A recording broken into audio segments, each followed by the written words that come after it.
yang dikasihi oleh Tuhan Yesus Kristus, kembali kita bertemu secara online dalam ibadah bersama dengan Bakor Umkris Rumah Sakit Pusat Pertamina. Tidak terasa kita boleh ada di bulan Desember di tahun 2021. Kita mau lebih sungguh-sungguh lagi untuk menikmati Tuhan, menikmati hadirat Tuhan, bahkan kita menikmati firman-Nya. Sebelumnya mari kita akan sama-sama menaikkan pujian kita, penyembahan kita kepada Tuhan Yesus Kristus. Mari buka hatimu, sama-sama akan pujian kita buat Tuhan. Banyak perkara yang tak dapat ku mengerti, mengapakah harus terjadi di dalam kehidupan ini. Satu perkara yang ku simpan dalam hati, tiada sesuatu kan terjadi tanpa Allah peduli.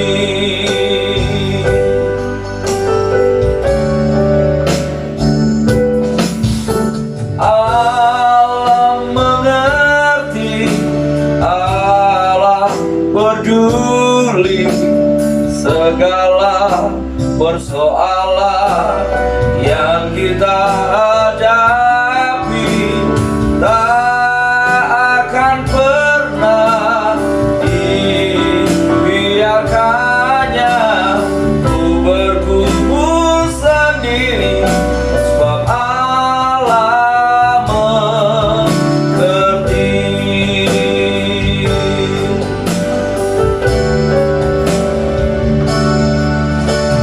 Banyak perkara yang tak dapat ku mengerti, mengapakah harus terjadi di dalam kehidupan ini. Satu perkara yang ku simpan dalam hati, tiada sesuatu kan terjadi tanpa Allah peduli.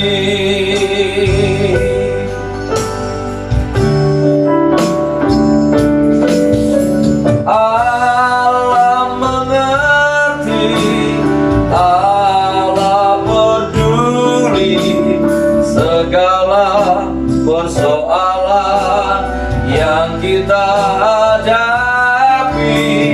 Tak akan pernah dibiarkannya ku bergumul sendiri, sebab Allah mengerti.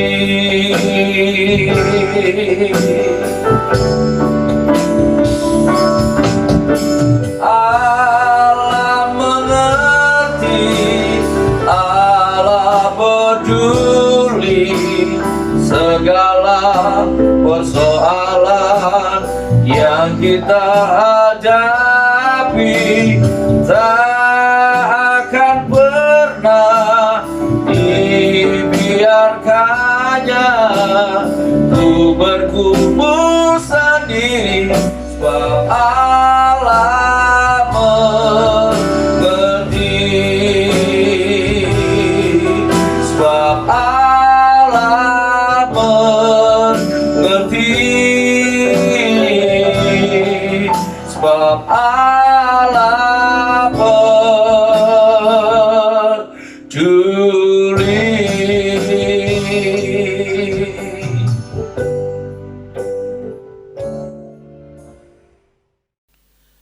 Shalom saudaraku, saudara terkasih komunitas Kristen di Rumah Sakit Pusat Pertamina. Sebelum dengarkan sabda Tuhan, mari kita satukan hati, kita berdoa.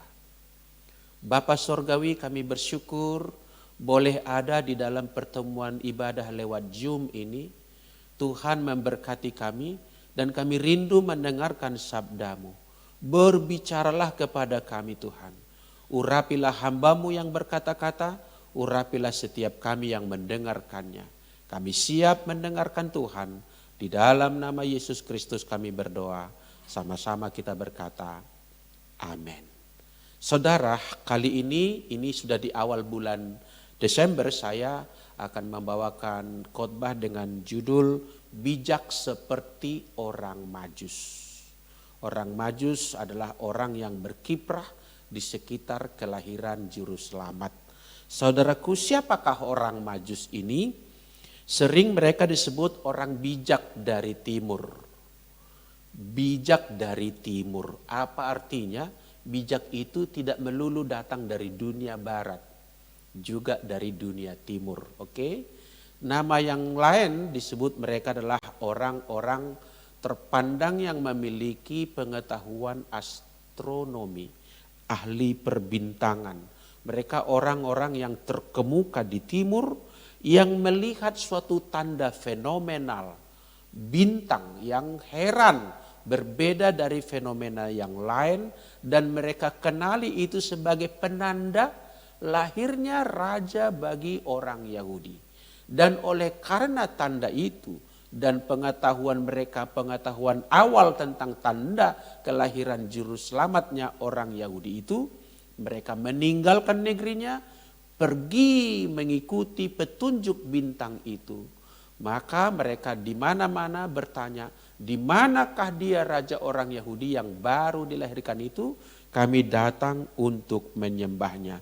Itu kita baca di Matius 2 ayat 1 sampai 2. Selengkapnya demikian. Sesudah Yesus dilahirkan di Betlehem tanah Yehuda dan pada zaman Herodes, datanglah orang-orang Majus dari timur ke Yerusalem dan bertanya-tanya, di manakah dia, raja orang Yahudi yang baru dilahirkan itu? Kami telah melihat bintangnya di timur, kami telah melihat sign and wonder di timur, dan kami datang untuk menyembahnya. Saudaraku, menurut tradisi, ada satu tradisi yang menyebut nama daripada orang Majus ini adalah Kaspar, Melkior, dan Baltasar. Alkitab tidak mencatat nama itu, tapi dalam kitab tradisi atau sejarah nama itu ada disebut di gereja mula-mula. Saudaraku, orang Majus ini saya sebut adalah orang yang memiliki qualified question. Pertanyaan yang berbobot, pertanyaan yang bermutu, yaitu di manakah dia raja orang Yahudi yang baru dilahirkan itu? Kami datang untuk menyembah dia. Saudara yang dikasihi oleh Tuhan, saya mau berkata, pertanyaan adalah ibu ilmu pengetahuan. Pertanyaan adalah yang melahirkan jawaban, saudaraku. Pertanyaan yang bermutu mengundang jawaban yang bermutu. Qualified questions invite qualified answer. Apa jadinya misalnya kalau pertanyaan kita pergi ke suatu tempat yang jauh, lalu pertanyaan kita di kota itu adalah, di manakah kue tiaw yang paling enak itu? Kami datang mau melahapnya. Ya, memang itu adalah sebuah pertanyaan, tapi saya tidak menggolongkan itu sebagai pertanyaan yang bermutu, sebagai pertanyaan yang berbobot. Saudaraku, orang Majus ini memiliki pertanyaan yang penting dan boleh dikatakan suatu pertanyaan yang mengejar kebenaran yang tertinggi, yaitu tentang raja orang Yahudi yang mungkin mereka sudah dengar-dengar juga ada pengharapan-pengharapan Mesias. Saudara yang dikasihi oleh Tuhan, perlu kita sadari ini kita sadari. Allah suka menahan sesuatu. The art of God, Dia suka menahan sesuatu, tanda kutip menggantung sesuatu. Maksudnya bagaimana? Yaitu bahwa Allah itu tidak menggelontorkan jawaban di depan. Tidak menjelaskan segala sesuatu pada kesempatan awal. Contoh, Abraham pertama kali mendengarkan suara Tuhan ialah, Abraham, tinggalkanlah negerimu, tinggalkanlah sanak saudaramu, pergilah ke negeri yang akan kutunjukkan kepadamu. Tentang di mana negeri itu, tentang apa yang akan dilakukan Allah baginya di sana, itu tidak disampaikan pada kesempatan pertama. Artinya apa? Allah suka menahan, tidak segera langsung menggelontorkan pada kesempatan awal supaya apa? Supaya Tuhan melihat respon orang itu. Apakah dia mempunyai animo, mempunyai antusiasme, memiliki passion untuk mengejar lebih lanjut. Nah saudaraku, mereka sudah mempunyai tanda bintang di timur, tetapi kemudian mereka mengejar lebih lanjut, tidak hanya kagum pada fenomena itu, tapi mengejar lebih lanjut dengan pertanyaan, di manakah dia raja orang Yahudi yang baru dilahirkan? Orang yang bertanya akan menemukan jawaban. Dan memang itu yang terjadi pada orang Majus ini. Nanti mereka meninggalkan negerinya, melewati berbagai tempat, selalu mereka tanya, di manakah dia raja orang Yahudi? Begitu juga di Yerusalem mereka bertanya ketika ada kortesikol, kunjungan kehormatan mereka ke istana Herodes. Mereka juga mengajukan pertanyaan yang sama dan Herodes menjadi terheran-heran, menjadi berbagai rasa, kok ada lagi raja orang Yahudi? Bukankah aku ini raja? Demikian kurang lebih gitu ya. Tetapi dia penasaran, lalu dia kumpulkan para imam-imam, para ahli-ahli kitab, untuk mengkonfirmasi pertanyaan yang diajukan oleh orang Majus. Lalu sesudah digelar pertemuan para imam, digelar pertemuan para ahli kitab, mungkin mereka studi kitab suci mereka, semacam ilmu hermeneutik yang sekarang kita kenal. Lalu para ahli kitab itu berkata, betul, raja yang ditanya oleh orang Majus ini lahir di Bethlehem, sebab ada tertulis di kitab Mika, kata mereka, hai engkau Bethlehem di Efrata, sekali-kali engkau bukan yang terkecil, melainkan daripadamu akan datang atau lahir juru selamat. Saudara yang dikasihi Tuhan, orang Majus yang mengajukan pertanyaan tadi adalah orang yang dibimbing oleh pertanyaannya, sekaligus dibimbing oleh Allah untuk menemukan jawaban daripada apa yang mereka kejar dan apa yang mereka cari. Qualified questions. Saya kagum pada orang Majus ini, saudaraku. Pertama, saya mengenali mereka bukanlah seorang nabi. Mereka bukanlah seorang teologian, mereka bukanlah seorang rohaniawan, mereka adalah kaum profesi yang dikenal kalau sekarang ini orang sekuler kira-kira gitu ya, orang yang berkiprah di marketplace, tetapi di tengah perjalanan hidupnya dengan segala kiprah mereka di marketplace, masih menyimpan suatu hasrat untuk mengejar hal yang menjangkau kepada kebenaran, menjangkau kepada raja yang dikumandangkan itu sebagai raja orang Yahudi, juru selamat. Saudara yang dikasihi Tuhan, saya bicara tentang integritas ilmuwan. Saya percaya di antara kita ini ada banyak ilmuwan, ya ilmuwan di bidang medis dan tentu ada juga yang lain-lainnya. Tetapi orang Majus ini sebagai duta kita, saudaraku, duta para ilmuwan yang menggunakan ilmunya untuk mengabdi kepada Tuhan. Sebab tadi pertanyaannya dilanjutkan dengan sebuah pernyataan. Kami datang untuk menyembah Dia. Jadi mereka perjalanan panjang itu bukan sekedar demi kepentingan ilmu pengetahuan, bukan demi sekedar mengkonfirmasi keheranan dan teori-teori yang mereka bangun, tetapi mereka datang untuk menyembah raja yang mereka kenal itu telah lahir di suatu negeri yang mereka belum tahu tadinya. Saudara yang dikasihi Tuhan, beda dengan banyak ilmuwan yang kita kenal dalam sejarah dunia, yang dalam kepintaran dan hasil penelitiannya kemudian berbalik untuk membantah Allah dan segala keterlibatan Allah di dunia ini. Contohnya Charles Darwin justru mengembangkan teori evolusi yang kemudian dalam banyak hal merupakan attack atau serangan kepada narasi Bible yang mengatakan seluruh semesta alam ini adalah ciptaan Allah. Demikian juga kita kenal Stephen Hawking yang meniadakan konsep-konsep supranatural. Dia tidak mengakuinya. Dia hanya berbicara pada hal-hal yang natural. Hal-hal yang dapat diteliti, dapat diukur, dapat dilihat. Saudara yang dikasihi Tuhan, zaman sekarang, zaman saya berbicara ini, sementara saya berbicara, saya juga sedang terus mengikuti perkembangan pemikiran yang dipromosikan oleh Richard Dawkins yang mengatakan bahwa atau juga sekaligus menegaskan teori Darwin itu bahwa Allah itu tidak ada. Tidak ada. Mereka menyetujui bahwa segala sesuatu yang tidak masuk di dalam ranah ilmu pengetahuan, mereka sebut itu sebagai sebuah kesalahan. Saudara yang dikasihi Tuhan, orang Majus adalah seorang astronomis, ahli perbintangan, dan dengan modal apa yang mereka kenal di dunia ilmu pengetahuan mereka, mereka menanjak lebih jauh lagi lebih tinggi, mencari kebenaran tentang raja yang baru dilahirkan.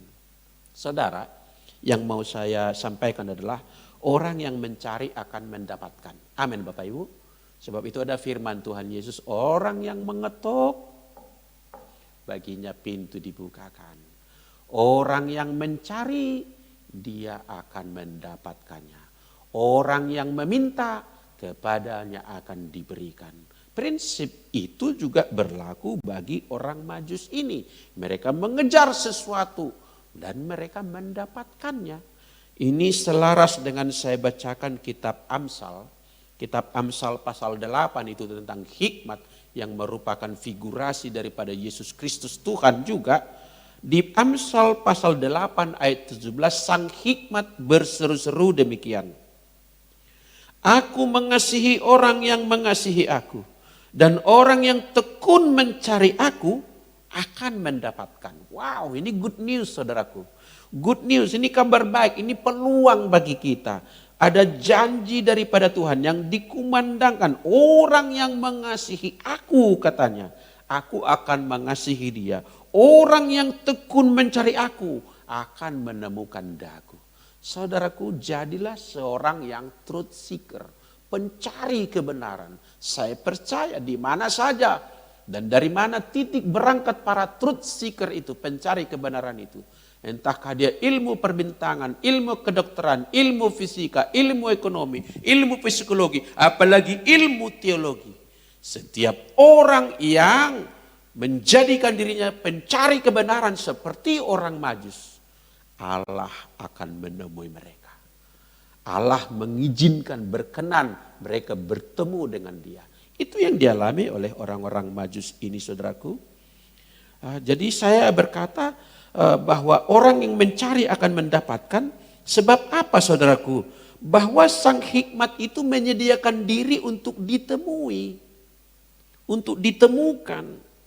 Dan yang kedua, terdapat potensi pada diri setiap orang. Saudara semua punya potensi. Dan potensi ini dimiliki setiap orang. Lintas umur, lintas gender, lintas profesi, lintas keilmuan. Setiap kita mempunyai potensi untuk mengenal, untuk mengetahui dan mengalami Allah. Katakan amin saudaraku. Tidak ada yang tidak memiliki modal untuk bisa mengenal Allah. Sebab seluruh manusia diciptakan menurut gambar Allah. Memang dosa mengintervensi sehingga gambar Allah itu rusak. Tetapi tetaplah potensi untuk mengenal Allah dimiliki setiap orang. Termasuk orang Majus ini saudaraku. Orang Majus kan saya sebut tadi bukan rohaniawan, bukan nabi. Namun mereka berjumpa dengan juru selamat. Kontras dan sangat berbeda. Dengan para ahli kitab dan imam-imam yang dikumpulkan oleh Raja Herodes tadi. Mereka sudah mendiskusikan, mereka menggali kitab suci mereka. Mereka mencari, menelusuri ke belakang tentang tanda-tanda yang telah disebutkan oleh para nabi-nabi terdahulu. Tentang raja orang Yahudi ini. Dan mereka mendapatkan kepastian bahwa itu telah lahir di Bethlehem. Pertanyaan saya, apakah para ahli kitab tadi setelah mengetahui konfirmasi skriptural dari kitab Nabi Mika bahwa juru selamat itu lahir di Bethlehem? Saya ulangi pertanyaan ini. Apakah mereka pergi ke Bethlehem? Tidak. Tidak. Jadi saudaraku, potensi yang tidak digunakan tidak akan menghasilkan apa-apa yang berarti bagi kita. Tetapi potensi yang digunakan dari manapun titik berangkatnya, apapun bidang keilmuannya, kalau dia tekuni dengan semangat mencari kebenaran, sang kebenaran, raja kebenaran berkenan ditemui. Sebab tadi sudah dikatakan oleh kitab Amsal, aku mengasihi orang mengasihi aku, dan orang yang tekun mencari aku pasti menemukan daku. Saudaraku, ciptaan ini memberikan banyak jejak tentang apa yang telah diperbuat Allah. Jejak tangan Allah ada di alam semesta ini. Maka semua ilmu pengetahuan memiliki akses untuk mengenali jejak-jejak itu. Itu yang terjadi pada orang Majus, saudaraku. Saudara yang dikasihi oleh Tuhan, beda dengan para ahli Taurat, ahli kitab tadi maupun orang Raja Herodes tadi. Coba kita baca Matius 2 ayat 3 sampai 6, saya bacakan. Ketika Raja Herodes mendengar hal itu, terkejutlah ia beserta seluruh Yerusalem. Nah, ini orang Yerusalem masih tertidur, tidak tahu tentang juru selamat sudah lahir. Ayat berikutnya, maka dikumpulkannya semua imam kepala dan ahli Taurat bangsa Yahudi, lalu dimintanya keterangan dari mereka, di mana Mesias akan dilahirkan. Mereka berkata kepadanya, di Bethlehem, di tanah Yudea, karena demikianlah ada tertulis dalam kitab Nabi. Dan engkau Bethlehem, ini tulisan Nabi Mika, tanah Yehuda, engkau sekali-kali bukanlah yang terkecil di antara mereka yang memerintah Yehuda, karena daripadamulah akan bangkit seorang pemimpin, maksudnya ini Mesias, yang akan menggembalakan umatku Israel. Saudaraku yang dikasihi Tuhan, jadi kitab Amsal tadi mengatakan orang tekun mencari aku akan mendapatkan aku. Berarti kita harus mendekati kebenaran itu. Kita harus bergegas menjumpai kebenaran itu. Dan kebenaran itu akan menjumpai, bahkan memberikan kesempatan bagi kita untuk menemukan dia. Saudara, seruan mendekatlah, ini yang menjadi konsekuensi daripada apa yang saya katakan daripada tadi itu. Jadilah truth seeker yang memiliki semangat mendekati Allah, mendekat kepada kebenaran, miliki hasrat yang kuat. Walau Bapak Ibu bukan seorang theologian, miliki hasrat yang kuat untuk mendekati Allah. Yakobus pasal 4 ayat 8 berbunyi, mendekatlah kepada Allah dan ia akan mendekat kepadamu. Tahirkanlah tanganmu, hai kamu orang-orang berdosa, dan sucikanlah hatimu, hai orang-orang mendua hati. Ayat ini sedang menggemakan, berarti orang yang mendekat kepada Tuhan itu bukan teori, tetapi aplikasinya disebut pada kalimat lanjutan ialah tahirkanlah tanganmu. Itu namanya orang mendekat kepada kebenaran, tahirkanlah tanganmu. Tangan bicara tentang dunia pekerjaan kita. Hai kamu orang berdosa, dan sucikanlah hatimu. Jadi tugas kita, saudaraku, tidak mungkin di dalam kecemaran ini kita bertahan dalam kecemaran, sementara itu berharap akan menemukan kebenaran yang tertinggi. Maka kita harus mendekat dengan mentahirkan diri kita, menyucikan hati kita. Amin, saudaraku. Haleluya. Saudaraku, orang Majus tadi adalah orang yang mendekat kepada Tuhan, dan Tuhan menyediakan kompas, petunjuk kepada mereka untuk menemukan apa yang mereka cari.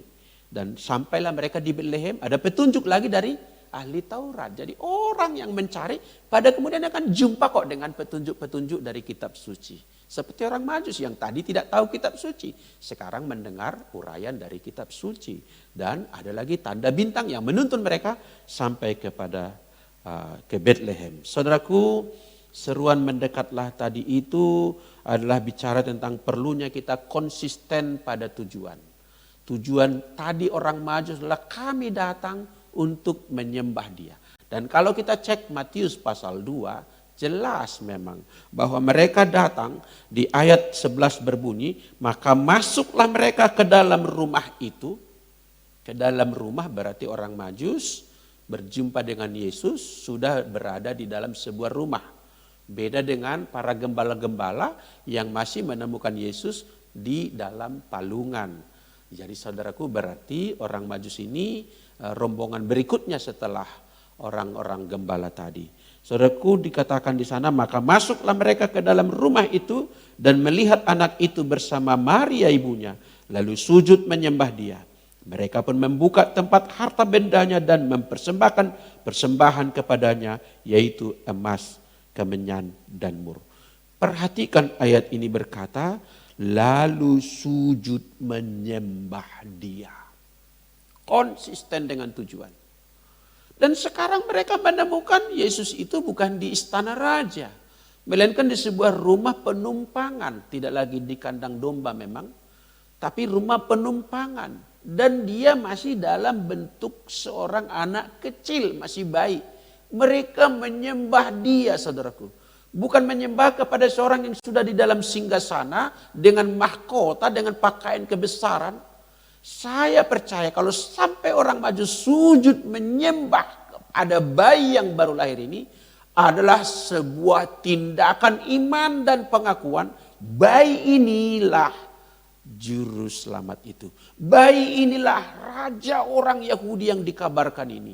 Dia inilah yang ditunggu-tunggu umat manusia. Sampai orang penting seperti orang Majus sujud menyembah di hadapan seorang bayi dan memberikan persembahan-persembahan yang terbaik sebagai ungkapan penyembahan mereka itu. Saya tiba pada bagian akhir daripada renungan ini, saudaraku. Jadikan Natal tahun ini sebagai langkah mendekat kepada Allah. Dalam bahasa Manado, berdekat dengan Dia. Mendekat kepada Allah. Janganlah perayaan Natal kita ini hanya menjadi ritual biasa. Sebuah festival tahunan. Rutin dari tahun ke tahun. Ada pohon Natal, ada lampion, ada kue Natal, ada keramaian, ada kemeriahan, ada hiasan. Jangan sekedar itu. Tetapi datanglah kita dengan sebagai seorang yang tekun mencari Dia. Sebagai seorang yang mendekat kepada Dia. Supaya Natal ini kita alami berkat istimewa seperti telah dialami oleh orang Majus di masa lampau itu. Saudara, jadilah seperti orang Majus yang berkorban untuk mencari jawaban. Bayar harga maksudnya. Coba bayangkan saudaraku, kalau mereka melihat tanda bintang di timur, lalu mengkaji-kaji bintang itu dan tetap posisi dan lokasinya di timur. Tidak bergerak menuju kemana arah bintang itu bergerak. Pastilah mereka hanya dalam teori-teori yang mungkin nyasar, luncas, tidak memenuhi sasaran daripada apa yang dikehendaki oleh Allah. Sebab jangan-jangan mereka mempunyai kesimpulan yang lain. Tetapi karena mereka membayar harga, meninggalkan negerinya. Apalagi perjalanan pada masa itu dalam suasana masyarakat yang masih tradisional gitu ya. Belum ada naik pesawat, belum ada naik kereta api cepat. Perjalanan panjang melewati, bukannya ada jalan tol dengan seluruh pengorbanan, seluruh waktu. Dan orang yang tekun mencari Tuhan seperti ini mendapatkan jawaban. Mereka menemukan Sang Juru Selamat. Dan saya percaya mereka adalah proto-Christianity di timur. Yang kemudian nanti pulang ke timur, mereka adalah saksi-saksi. Seminimal apapun akses mereka kepada kitab suci di Yerusalem, pastilah mereka menyaksikan dan pengalaman mereka berjumpa dengan bayi yang baru lahir ini. Raja orang Yahudi ini.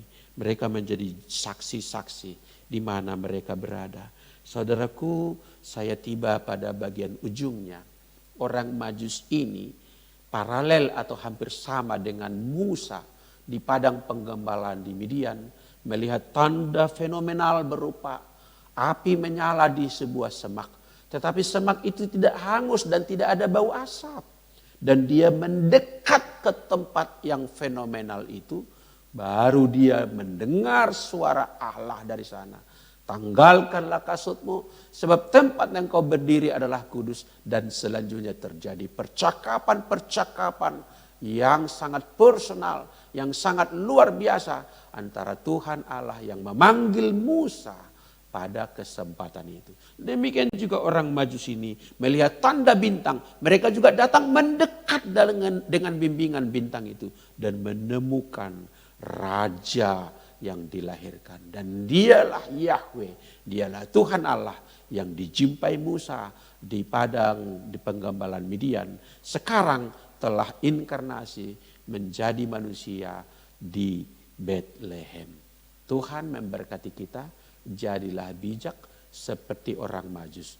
Orang bijak seperti orang Majus pasti mendapatkan berjumpa dengan Tuhan, mengalami Tuhan, mengalami hal yang spesial dari Tuhan. Tuhan memberkati kita, Tuhan mengurapi kita. Haleluya. Amin. Mari kita akhiri pertemuan ibadah kita ini dengan berdoa dan menerima berkat Allah. Mari kita berdoa. Terima kasih Tuhan buat ibadah kami, buat apa yang sudah kami naikkan pujian kepadamu menjadi dupa harum menyukakan hatimu, dan buat firman Allah yang sudah kami dengarkan. Kiranya itu menjadi benih yang jatuh di hati kami, bertumbuh dan berakar kuat, mengubahkan kami, mendorong hidup kami, membawa kami lebih dekat kepada Tuhan. Firman Allah tidak kembali dengan sia-sia, melainkan mengerjakan yang dikehendaki oleh Tuhan. Maka berkatilah komunitas Kristen di Rumah Sakit Pusat Pertamina ini. Tuhan berkati pengurusnya, Tuhan berkati kegiatan dan rencana kegiatan mereka, Tuhan berkati persekutuan ini, Tuhan berkati setiap orang yang terhisap dalam perkumpulan ini. Terima kasih Tuhan, dan akhirnya kami akan menerima berkat istimewa daripadamu. Dan saudaraku, mari buka hatimu, arahkan pikiranmu tertuju kepada Tuhan, dan terimalah berkat dari Tuhan Allah kita. Tuhan memberkati engkau dan melindungi engkau. Tuhan menghadapkan wajahnya kepadamu dan memberikan engkau kasih karunia. Tuhan menghadapkan wajahnya kepadamu dan memberikan kepadamu damai sejahtera. Kembalilah ke aktivitasmu, lakukanlah firman Tuhan. Berkat Abraham diterima, diberikan kepadamu di dalam nama Tuhan Yesus Kristus. Haleluya. Sama-sama kita katakan amin. Salam bagi kita semua. Tuhan memberkati.